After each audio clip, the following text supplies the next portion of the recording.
पश्चिम बंगाल में भाजपा ने टीएमसी को हराकर प्रचंड जीत हासिल कर ली है। इस ऐतिहासिक विक्ट्री के बाद अब बंगाल में नए मुख्यमंत्री के नाम की रेस शुरू हो चुकी है। दिल्ली से बंगाल तक सबकी जुबान पर एक ही सवाल है कि अब बंगाल का अगला सीएम आखिर होगा कौन।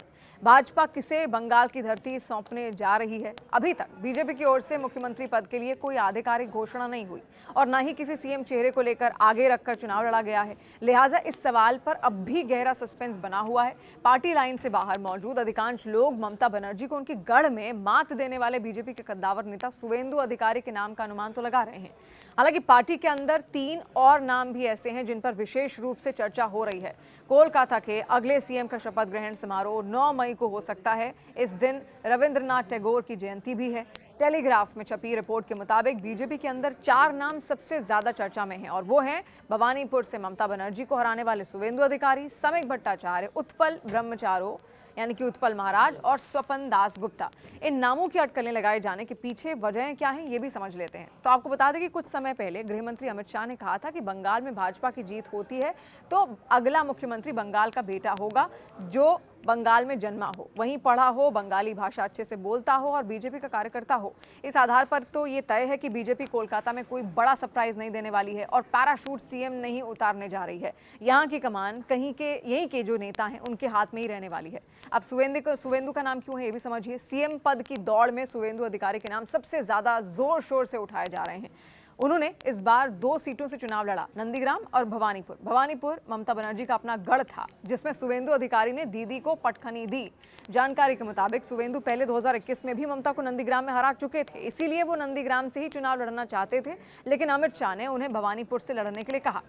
शाह की बात मानकर शुवेंदु अधिकारी ने भवानीपुर और नंदीग्राम 2 सीटों पर पर्चा भरा और नंदीग्राम में 10,000 से ज्यादा वोटों से और भवानीपुर में 15,000 से ज्यादा वोटों से जीत हासिल कर ली। ऐसे में पार्टी के कई नेता मानते हैं कि ममता के 2 बार से हराते आ रहे शुवेंदु को मुख्यमंत्री बनाना चाहिए। अब समीक भट्टाचार्य भी मैदान में है। बंगाल में सीएम पद के लिए बीजेपी नेता समीक भट्टाचार्य भी मजबूत दावेदार माने जाते हैं। वो पश्चिम बंगाल बीजेपी के राज्य अध्यक्ष हैं। बंगाल में बीजेपी के लिए मजबूत जमीन बनाने का श्रेय उन्हें जाता है। उन्होंने पुराने और नए कार्यकर्ताओं को एक साथ जोड़ा भी, संगठन को मजबूत किया और रिजल्ट सामने हैं। वो शिक्षित मध्यम वर्ग की छवि भी रखते हैं, बंगाली संस्कृति को अच्छे से जानते हैं, आरएसएस से भी जुड़े हुए हैं। ऐसे में बीजेपी के कई नेता मानते हैं कि बिना आरएसएस के समर्थन की ये बड़ी जीत संभव नहीं थी।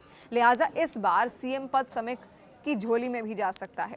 अब यूपी में धार्मिक फायर ब्रांड सीएम की तरह पश्चिम बंगाल की सत्ता भी ऐसी ही किसी कर्मयोगी धार्मिक नेता के पास जा सकती है। इसी वजह से तीसरा नाम है उत्पल ब्रह्मचारो यानी उत्पल महाराज का, जो निकलकर सामने आ रहा है।